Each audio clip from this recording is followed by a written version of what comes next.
selanjutnya yaitu huruf kecil.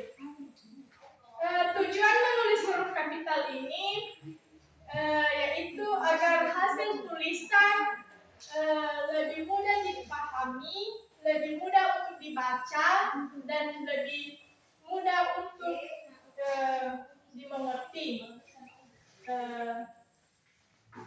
Huruf kapital memiliki beberapa kegunaan, yaitu pertama, huruf kapital itu digunakan sebagai huruf pertama pada kalimat.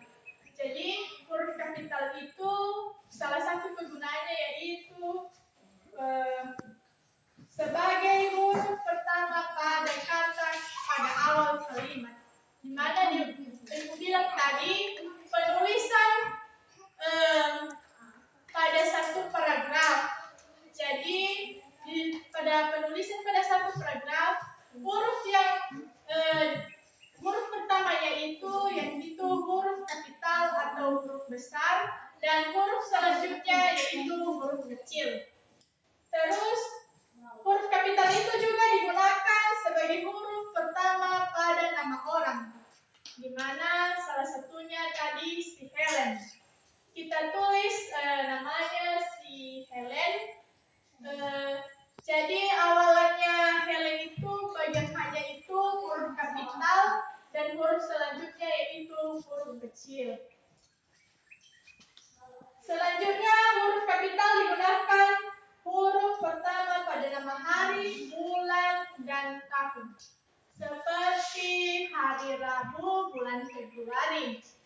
Di mana pada hari Rabu bagian hari Rabunya itu awalannya itu huruf kapital atau huruf besar, dan pada bulan Februarinya itu huruf pertamanya itu huruf kapital atau huruf besar. Jadi huruf selanjutnya tetap huruf kecil.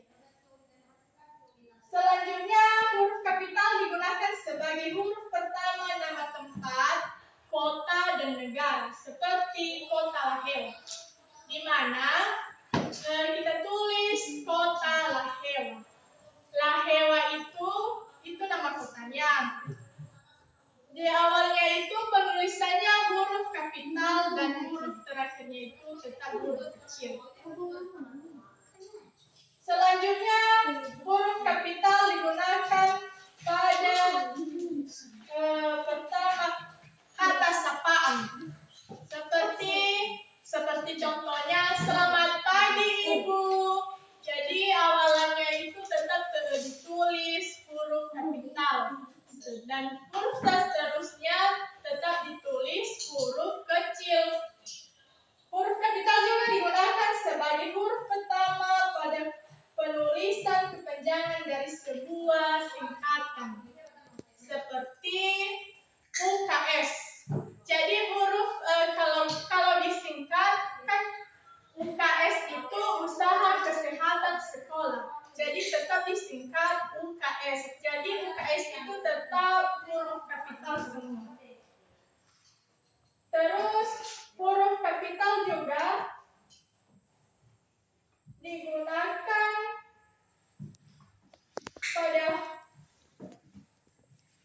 pada huruf pertama pada penulisan kepanjangan sebuah nama.